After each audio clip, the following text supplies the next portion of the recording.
یہ وہی لڑکی تھی جس نے اسے فون پر کمپیوٹر پروگرام فروخت کرنے کے سلسلے میں بات چیت کی تھی۔ اس کے چہرے پر واقعی ان گنت تل تھے، لیکن یہ تل اس کی گردن اور گریبان پر بھی نظر آ رہے تھے۔ شہزاد نے تیسرے نوجوان کی طرف دیکھا جو ان دونوں سے زیادہ محتاط نظر آ رہا تھا۔ شہزاد نے جیب سے وہ پریس کارڈ نکال کر سامنے کھڑے نوجوان کی طرف بڑھا دیا جسے جارج کے نام سے مخاطب کیا جا رہا تھا۔ براورچی۔ اس نے کارڈ پر نگاہ ڈالتے ہوئے تیسرے نوجوان کی طرف دیکھا۔ یہ تو پریس کارڈ ہے۔ ٹھیک ہے، اگر یہ محض پریس کارڈ ہی ہوتا تو میں ابھی اور اسی وقت اسے گولی مار دیتا۔ یہاں پر پریس کارڈ دراصل پولیس کی طرف سے دیے جاتے ہیں۔ اس کے علاوہ تمہارے پاس کیا کیا ہے؟ ٹائیگر نے کہا اور گردن گھما کر ایکسی کی طرف دیکھتے ہوئے مسکرایا۔ اس کے علاوہ تمہارے پاس کیا کیا ہے؟ جارج غرایا۔ ہاتھ میں یہ بریف کیس ہے، ٹائیگر نے کہا اور گردن گھما کر ایکسی کی طرف دیکھتے ہوئے مسکرایا اور دل میں سینکڑوں ارمان۔ یہ جدت پسند ہے۔ ایکسی نے اس کی مسکراہٹ کو شرف قبولیت بخشتے ہوئے کہا اور میں اسے شدت سے پسند کرنے لگی ہوں۔ جانتی ہو جن عورتوں کے چہرے پر ان گنت برے تل نہیں ہوتے ان کے بارے میں میری کیا رائے ہے؟ وہ اس انداز میں لگاوٹ سے باتیں کرنے لگا جیسے وہ ان مسلح افراد سے مسروقہ کمپیوٹر پروگرام کی خریداری کے لیے نہیں بلکہ صرف ان سے اظہار محبت کرنے آیا ہو۔ ایکسی نے دلچسپی لیتے ہوئے سر کو منفی جنبش دی۔ شہزاد نے ایک طویل سرد آہ بھرتے ہوئے کہا، ایسی عورتوں کی مثال اس رات جیسی ہے جب آسمان پر ستارے نہیں نکلتے۔ ایکسی نے عجیب سے انداز میں سسکی لی جیسے کہیں چوٹ لگ گئی ہو۔ شہزاد نے اس نوجوان کی طرف دیکھا جسے براورچی کہہ کر مخاطب کیا گیا تھا۔ اس کی انگلی ٹائیگر سے صرف اتنی دور تھی کہ اگر اسے ذرا سی چھینک آ جاتی تو بے اختیار انگلی کا دباؤ لبلبی پر بڑھ جاتا اور گولی چل جاتی۔ وہ جارج کی طرف متوجہ ہو گیا جس کے ماتھے پر پسینے کی قطاریں چمکنے لگی تھی۔ اس کے ہونٹ خشک اور پھٹے پھٹے تھے جبکہ وہ سوکھے ہوئے حلق کو ترک کرنے کے لیے بار بار تھوک نگل رہا تھا۔ یہ پولیس کا آدمی بھی ہو سکتا ہے، جارج نے تھوک نگل کر کہا۔ پھر کیا ہوا؟ براورچی غرایا۔ تم جانتے ہو کہ میں پولیس والوں کو پسند نہیں کرتا۔ میرا خیال ہے تم دونوں اسے میرے حوالے کر دو، ایکسی نے باری آواز میں کہا تو اس کے لہجے میں یکایک مردانگی جھلک آئی۔ وہ مٹھاس سے بھرپور آواز نہ جانے کہاں غائب ہو گئی تھی جس نے ٹائیگر کے سارے ہی روئیں کانپ جانے پر مجبور کر دیے تھے۔ میں اس سے سودے بازی کر لیتی ہوں۔ خاموش رہو، ایسی باتوں کا موقع نہیں ہے۔ ہر قسم کی باتوں کا موقع ہے ڈیئر، شہزاد نے مسکرا کر کہا۔ اس نے جس انداز میں ایکسی کی طرف دیکھا وہ ایکسی تو کیا کسی فرشتہ سیرت لڑکی کو بھی لڑکھڑا دینے والی مسکراہٹ تھی۔ ایکسی بے ہوشی کی حالت میں محسوس ہونے لگی تو جارج کی مسکراہٹ بے حد بھیانک ہو گئی۔ ٹائیگر نے دیکھا کہ اس کی انگلی بھی ریوالور چلانے کے لیے بے قرار ہے۔ شہزاد نے دوبارہ ایکسی کی طرف دیکھا۔ وہ گائل ہو چکی تھی، اس نے نظریں جھکا لی تھی اور اس کا چہرہ زرد پڑتا جا رہا تھا۔ اس کے ہاتھوں میں بھی کپکپاہٹ پیدا ہو گئی تھی۔ یہ ٹائیگر کی مردانہ وجاہت کا کمال تھا جسے ایکسی تو ایکسی اس کے دونوں ساتھی بھی محسوس کیے بغیر نہ رہ سکے۔ اسی دوران براورچی نے بڑھ کر جارج سے وہ پریس کارڈ لے لیا جو ٹائیگر نے اپنی جیب سے نکال کر دیا تھا۔ براورچی نے ایک نظر کارڈ پر ڈالی، پھر وہ ٹائیگر کی طرف متوجہ ہو گیا۔ ٹھیک ہے، تم وہی ہو، اس نے قدرے مطمئن لہجے میں کہا۔ کیا تم رقم لائے ہو؟ اگر مطلوبہ شے تمہارے پاس موجود ہے تو میں ادائیگی کے لیے تیار ہوں۔ اس بات کا اطمینان کیسے ہو کہ وہ شے تمہیں واقعی پسند آ جائے گی اور تم اس کی ادائیگی کے لیے تیار بھی ہو جاؤ گے؟ میں ریوالوروں کی موجودگی میں یہ بات کہہ رہا ہوں، شہزاد نے حیرت ظاہر کرتے ہوئے کہا اور کنکھیوں سے لڑکی کو دیکھنے لگا۔ میں اس شخص پر اعتماد نہیں کر سکتا، جارج بڑبڑایا۔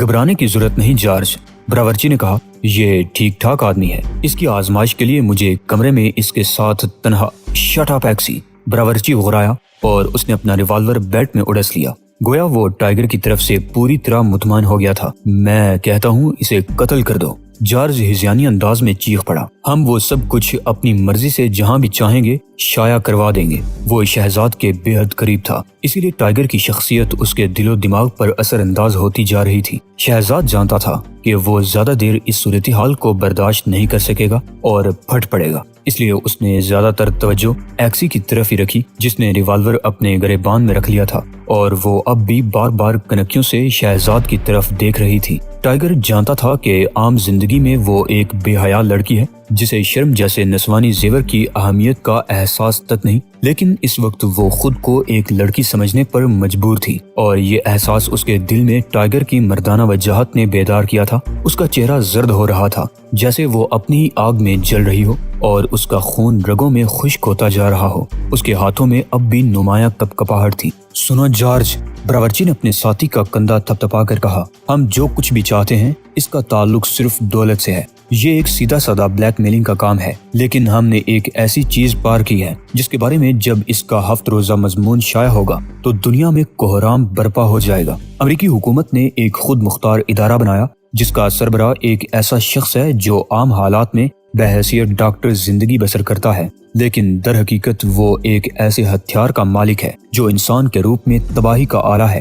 اسے ٹائیگر کا خطاب دیا گیا ہے۔ اس ٹائیگر کو بے پناہ اختیارات دیے گئے ہیں۔ وہ جسے چاہتا ہے بغیر کسی جواز کے قتل کر دیتا ہے۔ کیا یہ سب باتیں دنیا کے لیے ایک انکشاف نہیں ہیں؟ تم نے اپنے محکمے کی آنکھوں میں دھول جھونک کر اس پروگرام کو چرا لیا، لیکن اب آخری مرحلے پر تمہارا یوں دم نکلا جا رہا ہے۔ اسے قتل کر کے رقم چھین لو۔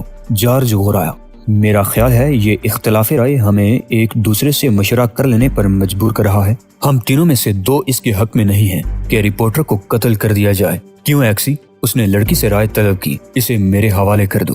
ایکسی نے جواب دیا، تم نے دیکھا؟ باورچی نے مسکرا کر جارج کی طرف دیکھا۔ یہ اسے زندہ دیکھنا چاہتی ہے، لیکن بہرحال وہ ان دونوں کا ذاتی معاملہ ہوگا۔ اس نے معنی خیز نظروں سے باری باری شہزاد اور ایکسی کی طرف دیکھا، لیکن اسے قتل کر دینے میں کیا قباحت ہے؟ اس کا تعلق ایک عالمی شہرت یافتہ رسالے سے ہے۔ اس کی موت پر پوری دنیا میں کوہرام مچ جائے گا۔ تمہارا کیا خیال ہے؟ اس نے رقم کا بندوبست کرنے کے لیے اپنے پبلشر کو صورتحال نہیں بتائی ہوگی۔ اگر یہ مارا گیا تو جو کچھ بھی شائع ہوگا وہ ہماری تباہی کا باعث بن سکتا ہے۔ چند ہزار آدمیوں کو معلوم ہو جائے تو کوئی قیامت نہیں آ جائے گی۔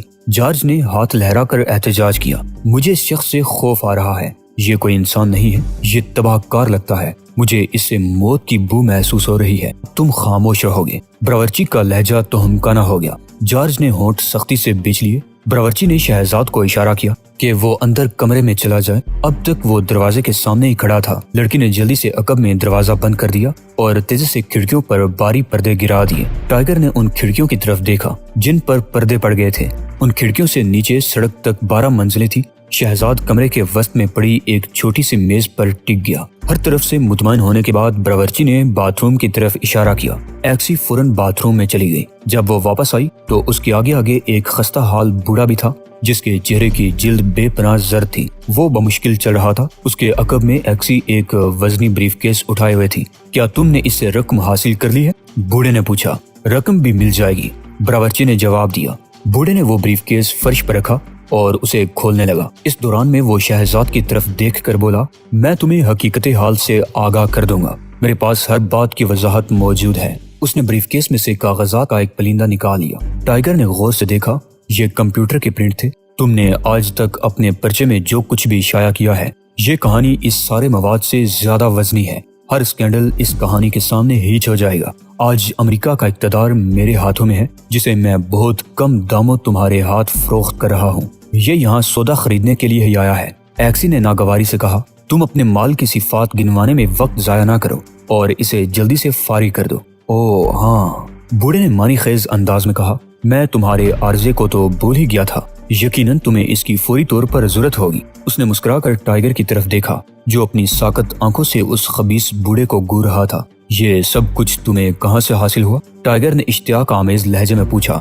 میں جزیرہ فردوس میں کمپیوٹر آپریٹ کیا کرتا تھا، لیکن وہاں حالات خراب ہو گئے تو ڈاکٹر بہرام کو ٹائیگر اور اوشان کے ساتھ فرار ہونا پڑا۔ اس نے وقتی طور پر نیو یارک میں اپنا اڈا بنایا اور امریکی صدر کی خدمات سر انجام دینے کی حامی بھر لی۔ میں بھی جزیرہ فردوس سے نیو یارک پہنچ گیا اور پھر ڈاکٹر بہرام کو تلاش کرنے میں مجھے بڑی دشواریوں کا سامنا کرنا پڑا، لیکن بالآخر میں اس تک پہنچ ہی گیا۔ اس نے ایک پرانے ساتھی کو نظر انداز نہیں کیا اور مجھے نیو یارک ہیڈ کوارٹرز نے کمپیوٹر ڈپارٹمنٹ میں ملازم رکھ لیا۔ میں کام کرتا رہا حتیٰ کہ اس کومبا میں مجرموں کی آزاد مملکت کا اعلان ہوا۔ بہرام اور اس کے ساتھی بھی وہاں آ گئے اور مجھے جارج کے ساتھ مل کر یہ پروگرام اڑانے کا موقع مل گیا۔ ہم نے اپنی جان ہتھیلی پر رکھ کر یہ کام سر انجام دیا اور یہاں آ گئے۔ ہمارا خیال تھا کہ یہاں کی حکومت ہماری مدد کرے گی، لیکن معلوم ہوا کہ نیمراف کا منصوبہ ناکام ہو گیا ہے۔ اب یہاں سے فرار کے لیے ہمیں دولت کی ضرورت ہے۔ ہم امریکہ واپس نہیں جا سکتے ورنہ اس کمپیوٹر پروگرام کے بہت دام لگ سکتے ہیں۔ کیا تمہارے پاس اس ہیڈ کوارٹر کی تصویریں بھی ہیں؟ ٹائیگر نے پوچھا۔ نہیں، لیکن ان تصویروں سے تمہیں کوئی فائدہ نہیں پہنچ سکتا کیونکہ اس عمارت کی ظاہری حالت کسی ہسپتال جیسی ہے جہاں تنظیم کا سربراہ ڈاکٹر بہرام مریضوں کو دیکھتا رہتا ہے، گویا اصل کام انہی کمروں میں کہیں پوشیدہ رہ کر کیا جاتا ہے۔ ٹائیگر نے خیال آرائی کی۔ وہاں تہہ خانے ہوں گے؟ ہاں، تہہ خانے موجود ہیں، بوڑھے نے کہا۔ بہرحال میں نہیں جانتا کہ تم کمپیوٹروں کے بارے میں کچھ معلومات رکھتے ہو یا نہیں، لیکن اس سلسلے میں تمہیں فکر مند ہونے کی ضرورت نہیں، میں ہر کوڈ کی تشریح ساتھ لایا ہوں۔ ٹائیگر خاموشی سے بوڑھے کی طرف دیکھتا رہا۔ بوڑھے نے ٹائیگر کی کہانی سنانا شروع کر دی۔ شہزاد کا جسم اندر ہی اندر پسینے میں شرابور ہوتا رہا، لیکن اس نے آنکھوں یا چہرے سے کوئی تاثر نہیں ظاہر ہونے دیا۔ وہ دل ہی دل میں ان احمقوں پر ہنس رہا تھا جو اسے خود اسی کے سلسلے میں سودے بازی کر رہے تھے اور نہیں جانتے تھے کہ انہوں نے اپنی موت کو کس انداز میں اپنے سروں پر مسلط کر لیا ہے۔ وہ مزید توجہ سے سننے لگا کیونکہ اب بوڑھا چند ایسی باتیں بتا رہا تھا جو دنیا میں صرف 4 آدمیوں کو معلوم ہونا چاہیے تھی اور ان کے علاوہ کسی کے علم میں آنے کا مطلب تھا وہ تنظیم ختم کر دینی چاہیے جسے انتہائی خفیہ طور پر کام کرنے کے لیے بنایا گیا تھا۔ بوڑھا جو کچھ بتاتا جا رہا تھا اسے متعلق کمپیوٹر شیٹ نکال کر ہاتھ میں لے لیتا اور گاہے گاہے اس پر ایک نظر بھی ڈال لیتا۔ اس گفتگو میں بوڑھے نے بعض ایسی باتیں بھی کی جن کا خود ٹائیگر کو علم نہیں تھا۔ کئی ایسے اداروں کے نام لیے جو اس خفیہ تنظیم چارہ گر کے لیے کام کر رہے تھے اور خود ان اداروں کو بھی معلوم نہیں تھا کہ در حقیقت وہ کس کے لیے اور کس مقصد کے تحت عمل پیرا ہے۔ ٹائیگر نے ان تینوں کا جائزہ لیا جو اس گفتگو کا ایک ایک لفظ سن چکے تھے۔ اس کی نگاہ لڑکی پر جم گئی جو اسے پرشوق نظروں سے دیکھ رہی تھی۔ جیسے ہی ان کی آنکھیں چار ہوئیں لڑکی یوں لرزنے لگی جیسے اس کے سراپا میں جذبات کے ان گنت آتش فشاں بیک وقت پھٹ پڑے ہوں۔ ٹائیگر کے ہونٹوں پر ناقابل یقین مسکراہٹ پیدا ہو گئی۔ مجھے کیسے یقین آئے گا کہ تم نے ان کاغذات کے مزید پرنٹ یا فوٹو سٹیٹ نہیں بنوائے ہوں گے؟ ٹائیگر نے سوال کیا۔ بوڑھا سوالیہ نظروں سے اس کی طرف دیکھنے لگا، گویا وہ سمجھ نہیں پایا تھا کہ ٹائیگر اسے کیا معلوم کرنا چاہتا ہے اور اس کا مقصد کیا ہے۔ میرا مطلب ہے تم ان کاغذات کی فوٹو سٹیٹ حریف رسالوں کو بھی تو فروخت کر سکتے ہو، ایسے میں اتنی بڑی رقم خرچ کرنے کا ہمارے ادارے کو کیا فائدہ ہوگا؟ اوہ، یہ بات ہے، بوڑھے نے ایک طویل سانس لے کر کہا۔ اگر تم غور سے ان کاغذات کی طرف دیکھو تو تمہیں پتہ چلے گا کہ ان کے کنارے بے داغ ہیں، جبکہ ان کاغذات کی فوٹو کاپی بنائی جاتی ہے تو کاغذ کے کنارے سرخ پڑ جاتے ہیں، جبکہ ان میں سے ایک بھی شیٹ کے کنارے کسی مشین کی روشنی سے متاثر نہیں ہوئے۔ لیکن اس مقصد کے لیے کوئی مشین استعمال کرنے کی بجائے کیمرے سے بھی تو کام لیا جا سکتا ہے۔ تصویر کشی سے تو کاغذ پر کوئی اثر نہیں پڑتا۔ تم یہ کاغذات خریدنا چاہتے ہو یا نہیں؟ براورچی ہو رہا ہے۔ غالباً وہ ٹائیگر کی اس مین میک سے بیزار ہو گیا تھا۔ چلو ٹھیک ہے، ٹائیگر نے کہا، میں مطمئن ہو جاتا ہوں کہ تم ان کاغذات کی نقول کہیں اور فروخت نہیں کرو گے۔ وہ دوبارہ اسی بوڑھے کی طرف متوجہ ہو گیا جس نے ابھی تک اپنا نام نہیں بتایا تھا، اور آرنی، شہزاد نے اسے باقاعدہ اس کے نام سے مخاطب کیا تو بوڑھے کی آنکھیں خوف و دہشت کی مظہر بن گئیں۔ میرا خیال ہے اب تمہیں اصل بات کم سے کم الفاظ میں بتا دینی چاہیے۔ بوڑھے آرنی کا نام سن کر ایک لمحے کے لیے تینوں ساتھی اچھل ہی پڑے۔ اگلے ہی لمحے براورچی کا ریوالور نکل آیا، لیکن جارج اس سے پہلے ہی ٹائیگر پر گولی چلا چکا تھا۔ انہوں نے اس ایک لمحے میں ٹائیگر کو اپنی جگہ سے حرکت کرتے دیکھا، لیکن یہ نہ دیکھ سکے کہ جارج کے ریوالور سے نکلی ہوئی گولی نے براورچی کے چہرے پر سرخی کیسے بکھیر دی تھی اور اس کے خون آلود گوشت کے لوتھڑے جیلی کے ٹکڑوں کی طرح کیوں اڑنے لگے تھے۔ خود براورچی کی چلائی ہوئی گولی نہ جانے کہاں اڑ گئی تھی۔ ٹائیگر نے اپنے جسم کی بے پناہ توانائی اور رفتار کے سہارے اس صورتحال میں تبدیلی رونما کی تھی۔ اپنی جگہ سے اچھل کر اس نے قریب کھڑے براورچی کو اپنے ہدف پر پہنچایا اور پھر جارج کی طرف بڑھ گیا تھا۔ جارج نے دوبارہ گولی چلانے کے لیے ہاتھ اٹھایا۔ ایکسی ابھی تک مسور کھڑی تھی۔ یک اسے احساس ہوا کہ موت اس کے سر پر پہنچ چکی ہے۔ اس نے ریوالور والا ہاتھ اٹھانا چاہا تو یوں لگا جیسے اس نے اپنے پیروں میں کسی وزنی چیز کے گرنے کی آواز سنی ہے۔ وہ جھک کر دیکھنے لگی اور پھر جو کچھ اسے نظر آیا اسے دیکھ کر نہ صرف اس کے ہاتھ سے ریوالور گر گیا بلکہ خود وہ بھی بے ہوش ہو کر فرش کی طرف جھکتی چلی گئی۔ اس کے پیروں میں کلائی سے ٹوٹا ہوا ایک ہاتھ پڑا تھا۔ ہاتھ کی انگلیاں ابھی تک ریوالور کے دستے پر جمی ہوئی تھی اور انگشت شہادت ٹریگر پر جیسے منجمد ہو کر رہ گئی تھی۔ یہ ہاتھ صرف 2 لمحے قبل جارج کے جسم کا حصہ تھا، لیکن اب فرش پر یوں پڑا نظر آیا جیسے کسی نے بڑی صفائی سے کلہاڑا مار کر اسے جسم سے الگ کر دیا ہو۔ خدا حافظ ڈارلنگ، ایکسی نے فرش کی طرف جھکتے ہوئے ٹائیگر کو کہتے سنا اور پھر اس کی کھوپڑی یوں چٹک گئی جیسے کچے ناریل پر کسی نے زوردار چوٹ لگا کر اسے کئی ٹکڑوں میں تقسیم کر دیا ہو۔ جارج اپنی ادھوری کلائی کو گھورتا ہوا پیچھے ہٹنے لگا۔ اس کی آنکھیں دہشت اور تکلیف سے پھٹ گئی تھی۔ اچانک ٹائیگر نے اس پر جست لگائی، اس کی انگلیاں اکڑ گئیں اور پھر ان اکڑی ہوئی انگلیوں میں اس نے جارج کی پسلیوں کا ایک حصہ جکڑ لیا۔ اس کی انگلیاں تیز دھار اور نوکیلے خنجروں کی طرح گوشت میں پیوست ہو گئیں اور جارج ٹائیگر کے ہاتھ کی طرف چرمراتا ہوا جھکنے لگا۔ آرنی، ٹائیگر نے بوڑھے کی طرف دیکھتے ہوئے کہا، اگر تمہارے پاس کوئی تعویذ ہے تو مجھے دے دو۔